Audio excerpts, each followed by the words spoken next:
Sri Lanka stands at an important crossroads. 2 years have passed since mass protests demanded democratic reforms, an end to corruption and the abuse of power. Today, despite promises of a new beginning, those demands remain largely unfulfilled.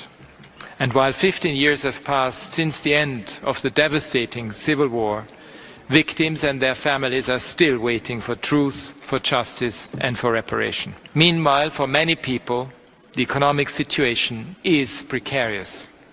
The poverty rate doubled between 2021 and 2023, and more households are forced to choose between food or health care, between education or energy. Sri Lanka is also approaching presidential and parliamentary elections later this year, and the newly elected administration must commit to the concrete transformational changes needed to ensure accountability, justice and reconciliation.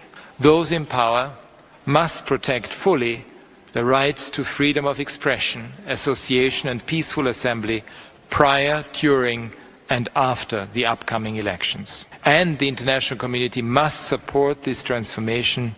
It is important for Sri Lanka's creditors to provide the government with the fiscal space necessary to realize all human rights, including economic, social and cultural rights.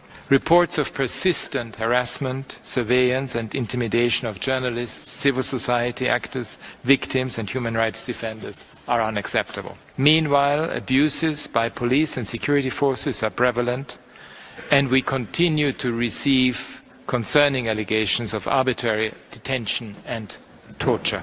There has also been limited progress in the criminal investigation into the 2019 Easter Sunday bombings.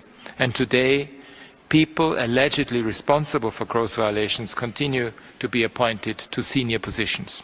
Going forward, Sri Lanka must pursue an inclusive national vision that addresses the root causes of the conflict, one that undertakes fundamental constitutional, legal and institutional reforms to strengthen democracy and advance accountability and reconciliation. The government must implement significant security sector reform, including holding to account those individuals implicated in serious violations. And it must take immediate steps to prevent human rights violations.